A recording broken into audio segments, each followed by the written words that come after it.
ஒரு சிறிய கிராமத்தில் அழகான ஒரு குஞ்சுவாத்து வாழ்ந்து வந்தது. அதன் பெயர் தூரிகா. தூரிகா எப்போதும் புதிய இடங்களை கண்டுபிடிக்க விரும்பும் ஒரு ஆர்வமுள்ள வாத்து. ஒருநாள் தூரிகா தனது அம்மாவிடம், அம்மா, நான் பெரிய காடைக் காண விரும்புகிறேன், அது எப்படி இருக்கும் என்று கேட்டது. அதற்கு அம்மா சிரித்து, காடு மிகவும் விசித்திரமானது, ஆனால் அங்கு இருட்டிலும் சத்தமில்லாத இடங்களும் இருக்கும், பயந்து விடாதே என்றார். அதற்கு தூரிகா, நான் தைரியமானவள், நான் அந்த காட்டை பார்க்க விரும்புகிறேன் என்று உறுதி பூண்டது.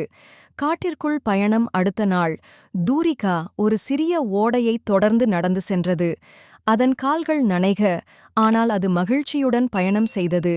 சிறிது தூரம் சென்ற பிறகு அது ஒரு பெரிய காட்டைப் பார்த்தது.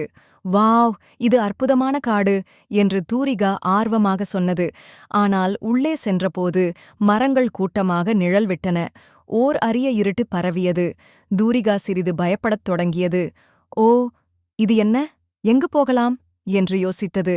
திடீரென்று ஹூ ஹூ என்ற ஓசை கேட்டது. அது ஒரு பள்ளியாந்தை.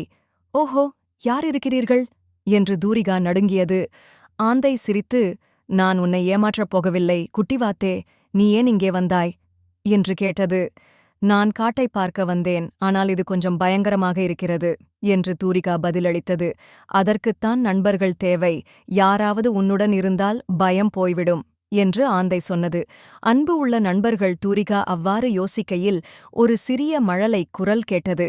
நான் உன் நண்பனாக வரலாமா என்று ஒரு சிறிய முயல் வந்தது. அதன் பின்னர் நானும் வருகிறேன் என்று ஒரு பட்டாம்பூச்சியும் வந்தது. தூரிகா மிகவும் மகிழ்ச்சியடைந்தது. நாம் அனைவரும் சேர்ந்து பயணம் செய்வோம் என்று கூறி அது தைரியமாக காட்டுக்குள் நடந்தது. காடு இனிமையானது போல தெரிந்தது. மொட்டுக்கள் மலர்களாக மாறின, நட்சத்திரங்கள் மின்னின. தூரிகா புதிய உலகத்தை கண்டுபிடித்தது. அது தனது நண்பர்களுடன் அங்கிருந்து திரும்பி வந்தபோது அம்மா கேட்டார், எப்படி இருந்தது என் தைரியமான குட்டி? தூரிகா சிரித்து, காடு மிகவும் அழகாக இருந்தது அம்மா, ஆனால் நல்ல நண்பர்களோடு இருக்கும்போது மட்டுமே நாம் தைரியமாக இருக்க முடியும் என்று சொன்னது. அம்மா பெருமையாக தூரிகாவை அணைத்துக் கொண்டார்.